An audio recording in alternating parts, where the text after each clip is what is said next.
بسم اللہ الرحمن الرحیم۔ آئیے عربی میں حدیث نبوی صلی اللہ علیہ وآلہ وسلم سماعت فرماتے ہیں، بعد میں اس کا اردو ترجمہ۔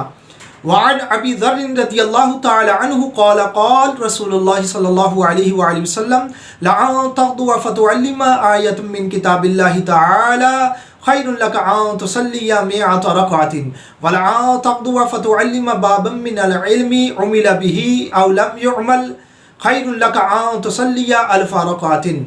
حضرت سیدنا ابو ذر رضی اللہ تعالی عنہ فرماتے ہیں، مصطفیٰ جان رحمت صلی اللہ علیہ وآلہ وسلم نے ارشاد فرمایا، تمہارا کسی کو کتاب اللہ کی ایک آیت سکھانے کے لیے جانا 100 رکعتیں ادا کرنے سے بہتر ہے، اور تمہارا کسی کو علم کا ایک باب سکھانے کے لیے جانا، خواہ اس پر عمل کیا جائے یا نہ کیا جائے، 1000 رکعتیں ادا کرنے سے بہتر ہے۔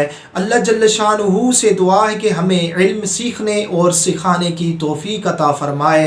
وما توفیقی الا باللہ۔